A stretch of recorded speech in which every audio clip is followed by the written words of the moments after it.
Hello అండి. Try మెథడ్స్కి సంబంధించి previous question పేపర్స్లో ఇంపార్టెంట్ పాయింట్స్ చూద్దాము. క్రింది గణిత వనరులు కృత్యాలు జతపరచండి. గణిత గ్రంథాలయం, గణిత ప్రయోగశాల, గణిత పేటిక, గణిత క్లబ్. ఇటువైపు ఏ పేపర్ను కత్తిరించి అతికించడం ద్వారా సాదృశ్య ఏకాంతర కోణాలు సమానం అని చూపడం, గణితం పోటీ పరీక్షలను విద్యార్థులను సన్నద్ధం చేయడం, గణిత నిఘంటువులను చదువుకోవడం, ఎక్కడికైనా తీసుకెళ్లే గణిత కృత్యాలు చేయడం. సో ఇక్కడ గణిత గ్రంథాలయం అంటే గణిత నిఘంటువులను చదువుకునేది. గణిత ప్రయోగశాల అంటే పేపర్ను కత్తిరించి అతికించడం ద్వారా సాదృశ్య ఏకాంతర కోణాలు సమానమని చూపడం. అండ్ నెక్స్ట్ గణిత పేటిక అంటే ఎక్కడైనా తీసుకెళ్ళి గణిత కృత్యాలు చేయడం. అండ్ నెక్స్ట్ గణిత క్లబ్ గణిత పోటీ పరీక్షలకు విద్యార్థులను సన్నద్ధం చేయడం. సో ఇక్కడ option 4 is correct answer. Next క్రింది వాక్యాలను చదవండి, సరైన జవాబును ఎంచుకోండి. వాక్యం 1, మదింపు సరళమైనది, అవసరాన్ని బట్టి దీనిని మార్పు చేసుకోవడానికి వీలుగా ఉంటుంది. అండ్ వాక్యం 2, మూల్యాంకన స్థిరమైనదిగా ఉంటుంది, దీని ద్వారా వచ్చే ఫలితాలు ఉత్తీర్ణత రూపంలో ఉంటాయి. ఇక్కడ ఆప్షన్ 4 2 వాక్యాలు సత్యమే. మదింపు సరళమైనది, అవసరాన్ని బట్టి దీనిని మార్పు చేసుకోవడానికి వీలుగా ఉంటుంది, అండ్ మూల్యాంకనం స్థిరమైనదిగా ఉంటుంది, దీని ద్వారా వచ్చే ఫలితాలు ఉత్తీర్ణత రూపంలో ఉంటాయి. నెక్స్ట్ క్వశ్చన్, ఒక విద్యార్థి రైలు టైం టేబుల్ని చదివి ఏ రైలు ఎప్పుడు వస్తుందో చెప్పగలిగాడు. ఇది ఆప్షన్ 1 గణితీకరణ అనేది కరెక్ట్ ఆన్సర్. నెక్స్ట్, ఒక విద్యార్థి ప్రామాణిక యూనిట్ సహాయంతో కొలత భావనను వివరించాడు. అయితే ఆ విద్యార్థి సాధించిన విద్యా ప్రమాణాలు. ఇక్కడ ఆప్షన్ 4 వ్యక్తపరచడం ఈజ్ కరెక్ట్ ఆన్సర్. నెక్స్ట్, సమస్య బోధనకు అత్యంత అనువైన పద్ధతి. సమస్య బోధనకు అత్యంత అనువైన పద్ధతి ఆగమన పద్ధతి. నెక్స్ట్, క్రింది వానిలో యూనిట్ పథకం వల్ల ప్రయోజనాలను గుర్తించండి. నిర్ణీత సమయంలో యూనిట్ పూర్తి చేయడానికి వీలవుతుంది, కావలసిన బోధన అభ్యసన సామాగ్రిని సమకూర్చుకోవడానికి వీలవుతుంది, విద్యా ప్రమాణాలను అనుగుణంగా వివిధ కృత్యాలను రూపొందించుకోవడానికి ఉపాధ్యాయులు ముందుగానే సంసిద్ధులవుతారు. ఒక విద్యా సంవత్సరంలో విద్యార్థులు గణితంలో ఏ భావనలు ఏ నైపుణ్యాలు సముపార్జించుకోవాలనే సమగ్ర దృష్టి ఏర్పడుతుంది. ఇక్కడ మనకి వచ్చేసి option 3 is correct answer. A, B, C. ఇక్కడ D అనేది రాంగ్ ఆన్సర్. నెక్స్ట్, నిర్వహించుట మరియు కనుగొనుట అన్నవి వరుసగా జ్ఞానాత్మక ప్రక్రియ పరిమాణంలోని క్రింద ఇచ్చిన వాటిని సబ్ కేటగిరీలు.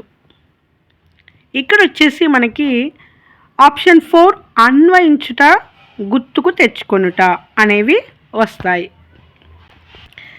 నెక్స్ట్, కారణాలు చెప్పుట మరియు లక్షణాల ఆధారంగా వర్గీకరించుట అను అభ్యసన సూచికలు ఈ విద్యా ప్రమాణానికి చెందినవి. ఇక్కడ వచ్చేసి ఆప్షన్ 2 విషయ అవగాహన. నెక్స్ట్, క్రింది వానిలో దృశ్య బోధనోపకరణాన్ని గుర్తించండి. దృశ్య బోధనోపకరణం film strips. Option 3 correct answer. Next, ఇది విద్యార్థి కేంద్రక బోధనా పద్ధతి. ఇందులో ఏది విద్యార్థి కేంద్రక బోధనా పద్ధతి? ఆప్షన్ 4 అన్వేషణ పద్ధతి. నెక్స్ట్, బోధనాభ్యసన ప్రక్రియ ప్రారంభించే ముందు విద్యార్థుల యొక్క సామర్థ్యాలను బలహీనతలను తెలుసుకోవడానికి ఉపయోగించే మూల్యాంకనం. ప్రారంభించే ముందు ఏంటిది? లోప నిర్ధారణ మూల్యాంకనం. Option 2 correct answer. నెక్స్ట్, ప్రాథమిక స్థాయిలో సాంఘిక శాస్త్రం, సామాన్య శాస్త్రాలను విడివిడిగా బోధించడానికి బదులు పరిసరాల విజ్ఞానం EVSలను పేరుతో ఒక ప్రధాన విషయంగా బోధించాలని ప్రప్రథమంగా సూచించిన committee commission. Option 3 Eshwari Bai Patel committee 1977. Next, క్రింది వాటిలో ఏది గణిత స్వభావం కాదు? ఏది కాదు? ఆప్షన్ 3 వ్యవహార రూపం. నెక్స్ట్, మానవుడు తన నిత్య జీవిత సందర్భాలలో జనాభా లెక్కలు, భూమి వివరాలు, ప్రకృతి సంపద మొదలగు వివరాలు సేకరించడానికి గణితంపై ఆధారపడవలసి ఉంటుంది. అందువలన గణితం ఈ విలువను కలిగి ఉన్నది. ఇక్కడ ఆప్షన్ 1 సమాచార విలువ అనేది కలిగి ఉంటుంది. నిత్య జీవిత సందర్భాలలో జనాభా లెక్కలు, భూమి వివరాల గురించి సమాచార విలువలు. అండ్ నెక్స్ట్, సూత్రీకరణాలను సరిచూడడానికి ఉపయోగపడే బోధనా పద్ధతి ఏది? ఇక్కడ వచ్చేసి మనకి ఆప్షన్ 2 నిగమన పద్ధతి. నెక్స్ట్, మాదిరి సమస్య సాధన అనునది పీరియడ్ పథక రచనలో ఏ సోపానానికి చెందినది? మాదిరి సమస్య సాధన అనేది ఇక్కడ మనకి ఆప్షన్ 3 ప్రదర్శన చర్చ అనేది వస్తుంది. నెక్స్ట్, జామితీయ భావనల బోధనకు ఉపయోగించే పరికరం ఏది? జామితీయాలకు జియో బోర్డు యూజ్ చేస్తాం. నెక్స్ట్, క్రింది వాణిలో సంగ్రహణ మూల్యాంకానికి ఉదాహరణ ఏది? ఇక్కడ వచ్చేసి మనకి ఆప్షన్ 1 త్రైమాసిక పరీక్ష. నెక్స్ట్, ఒక ప్రాథమిక ఉపాధ్యాయుడు నీటి సంరక్షణ ప్రచారానికై విద్యార్థులను గ్రామంలో తీసుకొని వెళ్ళారు. విద్యార్థులు తగినంత సమయం గ్రామస్తులతో ప్రతిచర్యలు జరుపుటకు తీసుకున్నారు. ఈ ఉపగమం యొక్క ప్రధాన ఉద్దేశం ఈ క్రింది వానిలో ఏంటో చెప్పండి. సో వాళ్ళందరూ కూడా గ్రామానికి వెళ్ళి గ్రామస్తులతో ప్రతిచర్యలు జరుపుటను విద్యార్థుల సాంఘిక నైపుణ్యాలను మెరుగుపరచుట. Option 4 correct answer. Next, 8th, నీటి కాలుష్యం ఆధారంగా గల సమీక్షల ప్రాజెక్టు పనిని పూర్తి చేయుటకు సహాయపడే వనరులు. ఇందులో గ్రంథాలయం is correct answer. Okay. Next, క్రింది వాటిలో విద్యార్థులు విమర్శనాత్మక ఆలోచన మరియు మేధోపరమైన విజ్ఞతను పెంపొందించేది ఏది? ఆప్షన్ 1 శాస్త్రీయ నిగ్రహం. నెక్స్ట్, నిరంతర సమగ్ర మూల్యాంకన లక్ష్యాలను సంబంధించి ఈ క్రింది వాటిలో సరైనది కానిది ఏది?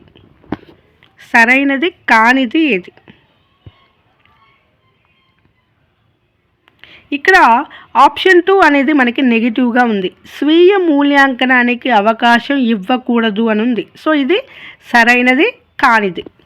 నెక్స్ట్, బాలల హక్కులు అను పాఠమును విన్న తర్వాత ఒక 5వ తరగతి విద్యార్థి బాలల హక్కుల గురించి తన సొంత మాటల్లో స్పష్టంగా చెప్పగలుగుట అనున్నది ఈ విద్యా ప్రమాణమును సాధించుటకు ఉద్దేశించబడినది. సో ఇక్కడ మనకు వచ్చేసి విషయ అవగాహన ఈజ్ కరెక్ట్ ఆన్సర్. నెక్స్ట్, 5వ తరగతి విద్యార్థులు కుండలు తయారు చేయు ప్రదేశాన్ని సందర్శించి అచ్చట కుండల తయారీపై అనుభవం పొందినారు. ఈ క్రియ క్రింది అనుభవమునకు చెందును. ఇక్కడ వచ్చేసి ఆప్షన్ 2 చలనాత్మక అనుభవం చేస్తారు కాబట్టి. నెక్స్ట్,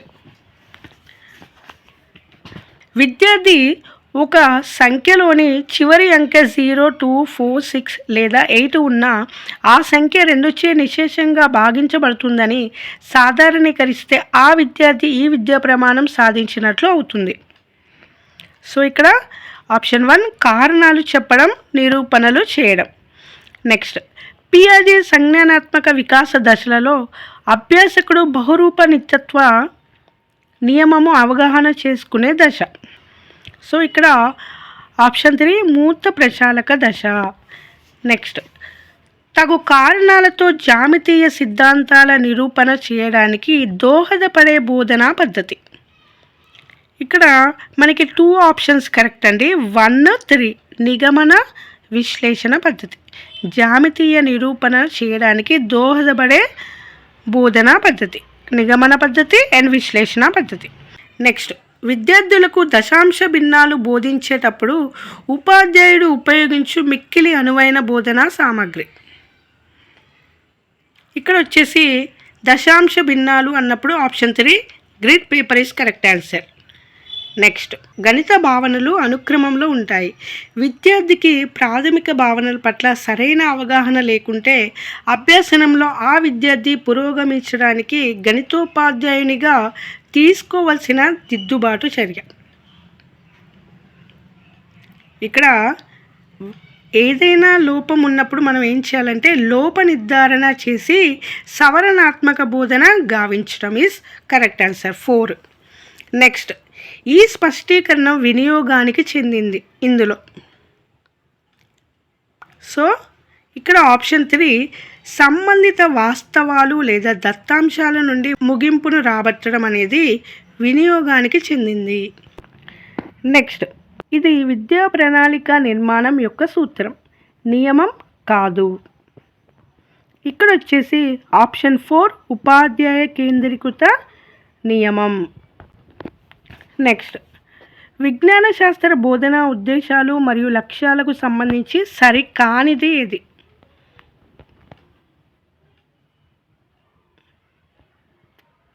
ఇక్కడ సరికానిది అంటే ఉద్దేశం లక్ష్యాలుగా విభజించబడకుండానే స్వల్పకాలంలో అధిక కృషితో సాధించడానికి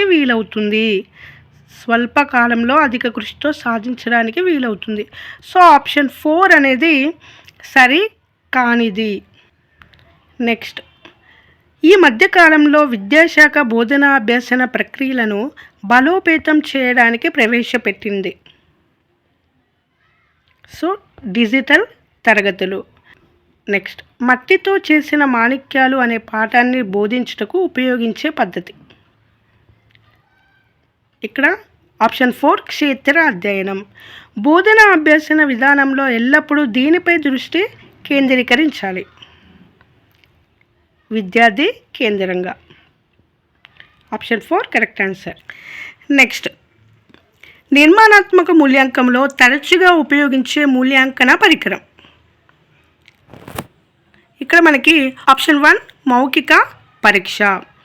నెక్స్ట్, గణిత శాస్త్ర బోధనా విలువల వర్గీకరణలో గణిత శాస్త్రం ఒక ఆలోచన విధానం అని పేర్కొన్న గణిత శాస్త్రవేత్త. Option 2 young. ప్రకల్పన పద్ధతి నిర్వహణలో వివిధ పనులను విద్యార్థులకు కేటాయించడం ఏ స్థాయికి చెందుతుంది? ఇక్కడ ఆప్షన్ 4 ప్రాజెక్టు ప్రణాళికను తయారు చేయడం.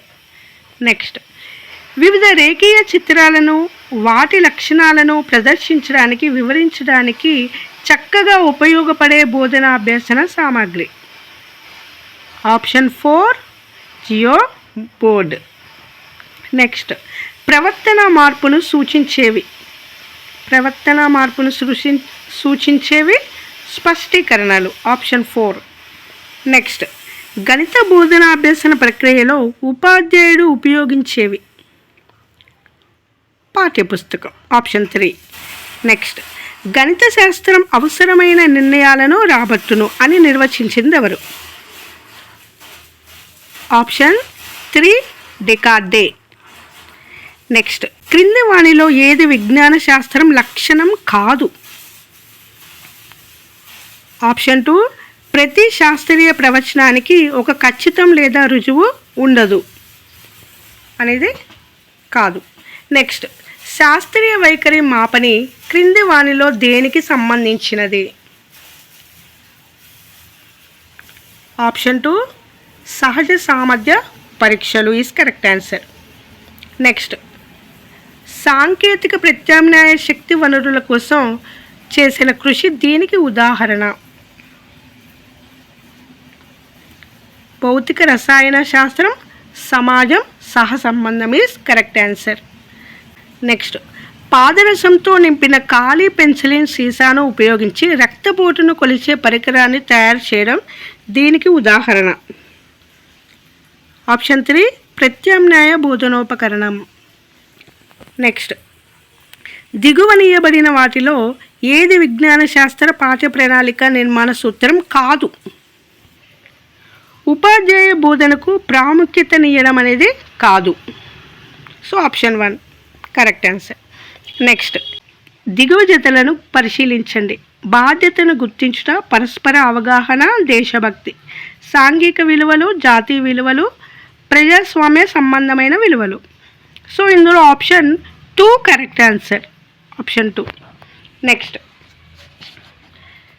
ఈ దిగువ పేర్కొన్న వివరణలు పరిశీలించండి. సాంఘిక శాస్త్ర మానవ సంబంధిత శాస్త్రము.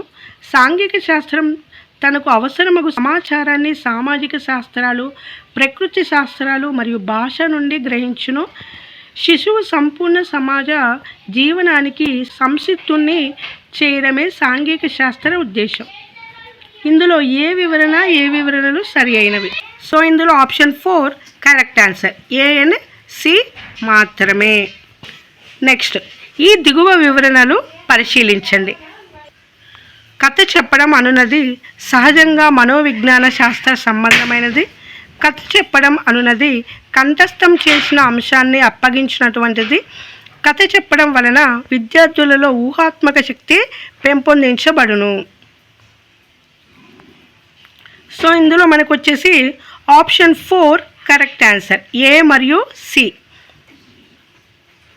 ఏ, సి అనేవి కరెక్ట్, బి అనేది రాంగ్. నెక్స్ట్, వివరణ దృష్టాంతరము తెలిసిన దాని నుండి తెలియని దానికి అనునవి వరుసగా. టెక్నిక్, యుక్తి, సూత్రము. Option 1 correct answer. నెక్స్ట్, ఈ దిగువ వివరణలు పరిశీలించండి.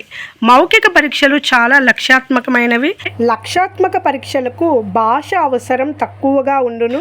పూరించు రకమైన పరీక్షలు చాలా చిన్న సమాధాన ప్రశ్నలను అంశములు, భావాలతో పూరించవలసి ఉండును. ఇందులో ఏది సరైన వివరణ? ఇందులో option B and C correct answer, A అనేది రాంగ్ ఆన్సర్. నెక్స్ట్, ఈ దిగువ జతలను పరిశీలించండి.